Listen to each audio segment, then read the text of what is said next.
बच्चों का मन इधर उधर ना भटके, वो अच्छे से पढ़ाई करें, इसके लिए कोई मंत्र? हाँ, इसके लिए जरूर आप मंत्र का क्या होता है कि आपका पढ़ने का मन है फिर भी आप नहीं पढ़ पा रहे।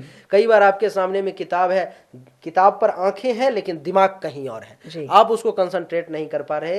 हमारे यहाँ कहते हैं कि इस पर में माता सरस्वती की कृपा नहीं है, जिस पर में कालिदास बिल्कुल मूर्ख थे एकदम। कहते हैं, कहावत है कि जिस डाल पे बैठे हुए थे उसी को काट रहे थे।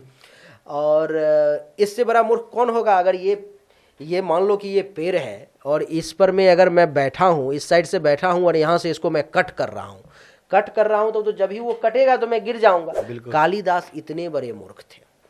और कालिदास को ये समझो कि मैया काली की, कालिदास भक्त भी काली मैया के थे, और काली मैया की भक्ति करने के लिए एक दिन वो रात में गए, नदी में बहुत ज़्यादा पानी आ गई थी और उसको तैर करके पार करके किसी भी विद्यार्थी को जाने की हिम्मत नहीं हो रही थी। और वो जो मंदिर था वो विद्यालय के ही कंट्रोल में था, किसी न किसी को भेज करके पूजा करवाना था। कालिदास को भेज दिया गया वहाँ पर, मैं ज़बरदस्ती मारपीट करके, जाओ तुम करके आओ। अब कालिदास तो कालिदास थे, वहाँ पर मैं गए, अपन जब तिलक करते हैं तो यहाँ पर मैं बीच में करते हैं। कालिदास ये भी ना समझ रहे कि भाई तिलक कहाँ किया जाए, काजल कहाँ लगाया जाए, मैया काजल आँख में लगाना है कि कहाँ लगाना है। उन्होंने क्या किया कि सीधा ऐसे करके काजल में हाथ लगाया, ऐसे ऐसे ऐसे करके पूरा करके काली माता के पूरा चेहरा पर में ही कालिख लगा दी। काली मैया गुस्से में आने के बदले प्रसन्न हो गई, क्योंकि उन्होंने भक्त के भाव को देखा कि ये अज्ञानता बस ऐसा कर रहा है, इसके मन में ये प्रपंच नहीं है कि मैया काली को अपमानित करूं।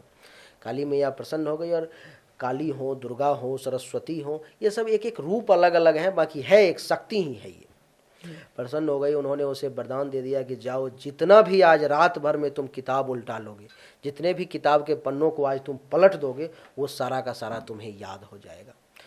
तो कहने का अर्थ ये है कि विद्या की प्राप्ति के लिए सरस्वती की कृपा होना बहुत जरूरी है।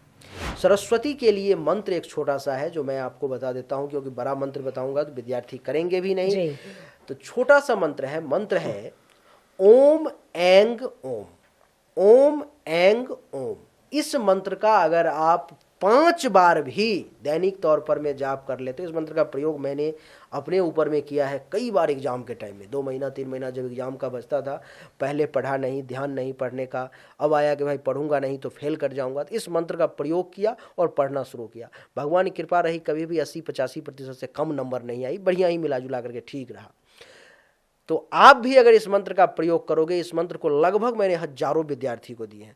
कल ही एक विद्यार्थी का किसी चीज़ का भी रिजल्ट आया था, शायद बीपीएससी का या किसी चीज़ का रिजल्ट आया है अभी 3-4 दिन पहले, उसको मैंने ये मंत्र दिए थे। कल उसने रिजल्ट भेजे हैं, गुरुदेव आपकी कृपा से मैं देखो पास हो गई। तो इस मंत्र का बहुत प्रभाव है, इस मंत्र का आप प्रयोग करें, निश्चित तौर पर में सफलता मिलेगी और पढ़ाई में मन भी लगेगा।